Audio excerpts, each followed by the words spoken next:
ఏమాయ చేసావే cinema release అయి July 18 నాటికి 15 ఏళ్లు పూర్తవుతోంది. దీంతో అక్కినేని ఫ్యాన్స్ కోసం ఏమాయ చేసావే చిత్రాన్ని మరోసారి బిగ్ స్క్రీన్ పై రిలీజ్ చేస్తున్నారు. 2010లో విడుదలైన ఈ రొమాంటిక్ ఎంటర్టైనర్ వచ్చే నెల 18న రిలీజ్ కానుంది. ఈ నేపథ్యంలో ఈ సినిమా కోసం మరోసారి చైతూ సమంత ఒకే వేదికపై కనిపిస్తారంటూ వార్తలొస్తున్నాయి. తాజాగా సమంత ఈ వార్తలను కొట్టిపారేసింది. నేను ఏమాయ చేసావే సినిమాను ప్రమోట్ చేయడం లేదని చెప్పింది.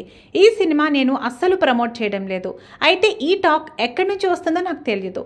ఈ సినిమాలోని జంటను కలిసి చూడాలని అభిమానులు ఇష్టపడొచ్చని, కానీ ప్రేక్షకులను దృష్టిలో ఉంచుకుని మేము జీవించలేం కదా అంటూ శామ్ స్పష్టం చేసింది. దీంతో వీరిద్దరిని కలిసి చూడాలనుకుంటున్న అభిమానులకు నిరాశ ఎదురైంది. తాను నటించిన మొదటి సినిమా ఏమాయ చేసేవే కాదని, రాహుల్ రవీంద్ర నటించిన తమిళ చిత్రం మాస్కోవిన్ కావేరి అని సమంత వెల్లడించింది. అయితే ఆ సినిమా షూటింగ్ మధ్యలో చాలా గ్యాప్ రావడంతో ఎవరికీ ఆ సినిమా గుర్తులేదని చెప్పుకొచ్చింది. నేను నటించిన రెండో చిత్రం ఏమాయ చేసావే. ఈ సినిమాలోని ప్రతి షాట్ తనకు గుర్తుందని తెలిపింది. దీంతో సమంత నాగచైతన్య ఏమాయ చేసావే ప్రమోషన్ల కోసం కలవడం లేదని స్పష్టంగా తెలుస్తోంది.